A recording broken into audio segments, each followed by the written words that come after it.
I never thought I'd be fighting my ex-husband and his new wife over something as basic as where my kids go to school. But here I am, feeling like the bad guy for saying no to their demands. Am I the a-hole for refusing to let her homeschool my kids? Stick around because this story's got drama, betrayal, and a whole lot of guilt tripping. I'm sitting on my couch, staring at my phone, my thumb hovering over yet another text from my ex-husband, Aaron. It's the third one today, and it's only 10 a.m. The words glare up at me. You're making this harder than it needs to be, Lauren. Nicole just wants what's best for all the kids. I toss the phone onto the cushion beside me, my stomach twisting. This fight's been going on for months, and it's draining every ounce of energy I have left. I'm 31, a single mom of two amazing kids, Ethan, who's 9, and Mia, who's 8, and I'm caught in a tug of war with Aaron and his new wife, Nicole, over something I never thought would be up for debate, my kids' education. Let me back up and give you the full picture, because this didn't just start yesterday. Aaron and I were married for 7 years, high school sweethearts who thought we'd be together forever. We had Ethan and Mia, built a life in our small Ohio town, and things were okay. Not perfect, but okay. Then 3 years ago, I found out Aaron was cheating. Not just a one-time thing, but a full-blown affair with Nicole, a woman he met through a work friend. She was already a mom of 4, 3 boys and a girl, ages 11, 10, 8, and 6 at the time, and she was everything I wasn't: polished, confident, the kind of woman who posts inspirational quotes on Instagram with perfectly filtered photos of her kids. When I confronted Aaron, he didn't even try to deny it. He just packed a bag and left, saying he needed to find himself. A month later, he was living with Nicole. 6 months after that, they were married. Now they've got a 2-year-old son together and another baby on the way. The divorce was brutal. I was a wreck trying to hold it together for Ethan and Mia while Aaron played happy family with Nicole. We share custody, 50-50, week on, week off, and I've worked hard to keep things stable for the kids. They go to a great public school, have friends they've known since kindergarten, and teachers who adore them. Ethan's obsessed with soccer, and Mia's in this after-school art club where she's been painting these adorable little landscapes. School's their safe space, especially after the divorce shook their world. Nicole, though, she's been homeschooling her kids since forever. I don't know the full story, but from what Aaron's let slip, she's super into this whole traditional family, hands-on parenting vibe. Her kids do math at the kitchen table, read classic literature, and go on these curated field trips to museums or apple orchards. Honestly, it sounds nice for some people, but it's not my thing. I work full-time as a nurse, pulling 12-hour shifts at the hospital. I don't have the time or energy to homeschool, and more importantly, my kids love their school. I asked them early on, back when Aaron first brought it up, if they'd ever want to be homeschooled like Nicole's kids. Ethan looked at me like I'd suggested moving to Mars. Mom, I'd miss my friends, and Coach Mike, and recess. Mia just shook her head, clutching her sketchbook. I like Ms. Harper's class. She lets us draw during free time. That was that. I figured the conversation was over. But it wasn't, not even close. It started about a year ago when Aaron and Nicole got married. We were at a custody exchange, and Nicole pulled me aside while Aaron was loading the kids' bags into his car. She's got this soft, almost patronizing voice, like she's trying to sell you on something. Lauren, she said, I've been thinking about how we can make things more cohesive for the kids. We're with our blended family. I raised an eyebrow, already sensing where this was going. My kids love homeschooling, but it's hard for them to see Ethan and Mia going off to school every day. It's creating tension. They feel left out. I just stared at her, trying to process why she thought her kids' feelings were my problem. Okay, I said slowly, but Ethan and Mia are happy at school. It's working for them. She smiled, that tight little smile people give when they're not done pushing. I just think it'd be so great for all the kids to be on the same schedule. I could homeschool them all together. I'm already doing it with mine, and I've got a great curriculum. I shut it down right there. No, Nicole, my kids are staying in school.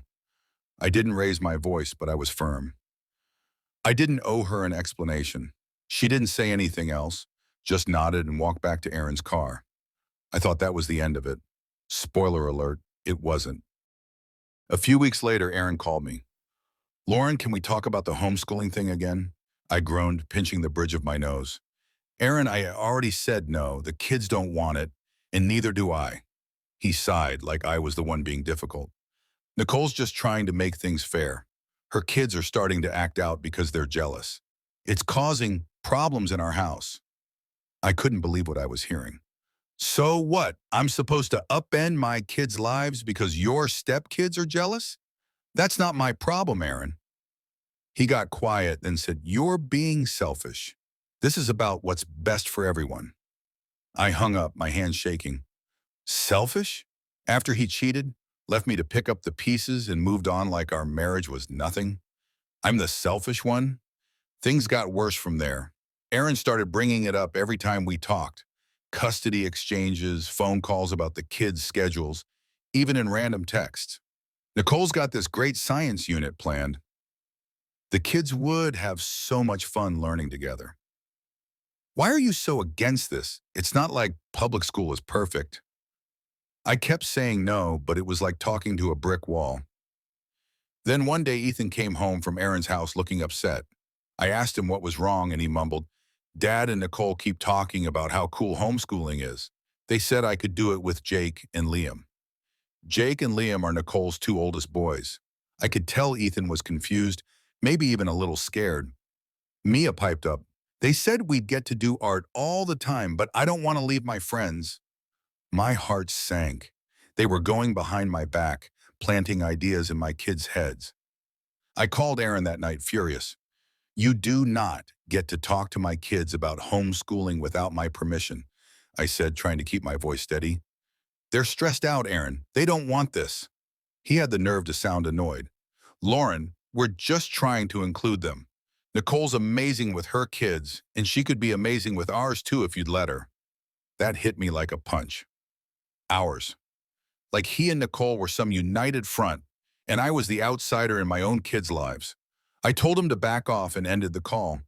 For a while, I thought I'd gotten through to them. Things went quiet, and the kids seemed fine. But then, this past spring, it started up again. Harder. Nicole sent me a long email all about how homeschooling would strengthen sibling bonds and create a unified family dynamic.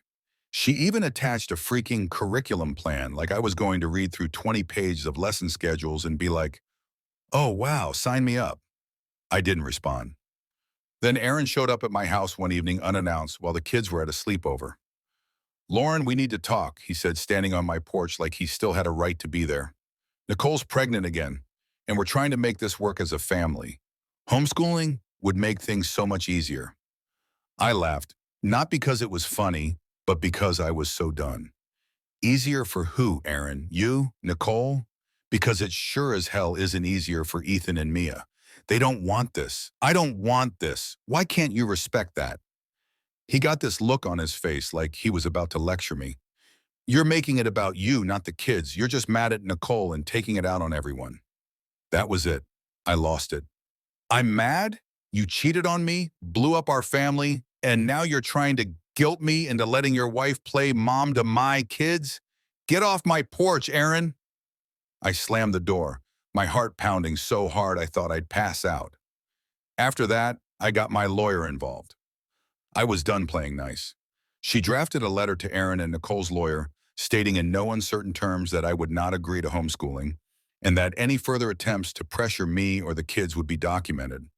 I also started keeping a record of every text, email, and conversation. When Aaron found out, he called me, practically yelling, "You're taking this to court? Are you serious, Lauren? This is ridiculous." I stayed calm. "No, Aaron, what's ridiculous is you thinking you can bully me into this. My kids are staying in school." End of story. Their lawyer apparently told them they didn't have a case. Judges don't just overrule a parent's decision on something like this without a damn good reason. Aaron was so mad he spilled all of this to me in a rant, which, of course, I documented. You'd think that would have shut them down, but no. Summer hit, and the pressure got worse. With school out, they've been relentless. Nicole's been sending me articles about the benefits of homeschooling and blended family unity. Erin's been texting me almost daily saying things like, the kids would be so much happier if you just try it. They even got their 2-year-old into some kind of pre-K homeschool program, and now they're using that as leverage. See, even our toddler is learning at home. Why can't Ethan and Mia join in? I'm exhausted. Every time my phone pings, I brace myself for another lecture. The worst part? They've started framing it like I'm the bad guy. Nicole told me at the last custody exchange, in front of the kids, I just want what's best for everyone, Lauren. I don't understand why you're so against us being a family. Ethan and Mia looked so uncomfortable I wanted to scream. I pulled her aside later and said, don't you dare guilt trip me in front of my kids. This isn't about you being their mom. It's about what they want. She teared up like she was the victim and walked away. Erin texted me later saying I was cruel to Nicole and that I'm preventing sibling bonding by keeping the kids in school. I'm starting to second guess myself. I mean, am I being too stubborn? Is it really that big of a deal to let Nicole try homeschooling them just to see if it works? The kids don't want it, but maybe they'd come around. Maybe I am letting my anger at Erin and Nicole cloud my judgment. I hate them for what they did to me, but I don't want my kids to suffer because of it. At the same time, I can't shake the feeling that giving in would be letting them take over a piece of my kids' lives that's mine to decide. Ethan and Mia deserve to have their voices heard, and they've been clear. They want to stay in school. But the guilt trips, the texts, the constant pressure, it's wearing me down. Last week was the breaking point. I was at work in the middle of a 12-hour shift when Erin called. I stepped into the break room to answer, already dreading it. Lauren, we need to settle this before school starts in September, he said. Nicole's ready to start planning for all the kids, but we need your okay. I snapped. Erin, I've said no 100 times. Why can't you respect that? The kids don't want it. I don't want it. Stop pushing. He got quiet, then said, you're going to regret this when the kids grow up and feel like they missed out on being part of our family. I hung up, tears stinging my eyes. I cried in that break room for 10 minutes, feeling like the worst mom in the world.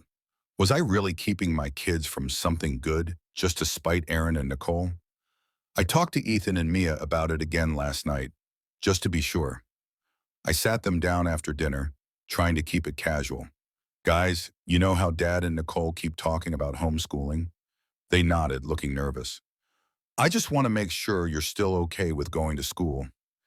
If you ever want to try something else, you can tell me.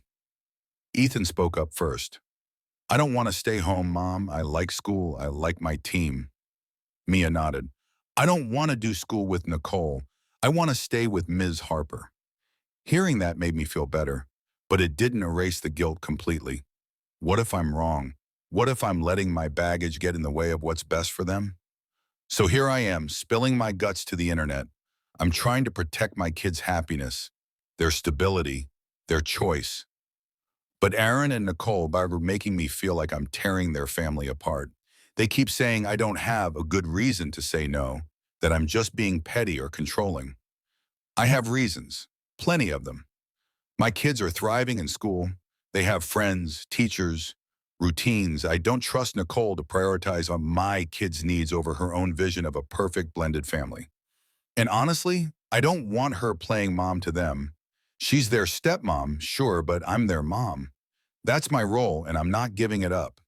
But am I the a-hole for digging in my heels? Should I at least try to compromise? Maybe let them do a trial run with homeschooling? Or am I right to stand my ground, even if it means more drama with Erin and Nicole? I'm so tired of this fight, but I can't shake the feeling that giving in would mean losing a piece of what makes me their mom. What do you think? CTA, call to action. All right, guys, that's my story. Am I the a-hole for refusing to let my ex-husband's wife homeschool my kids? Or am I just protecting what's best for them? Drop your thoughts in the comments, NTA, YTA, or somewhere in between. And if you've been through something like this, how did you handle it? I could use all the advice I can get.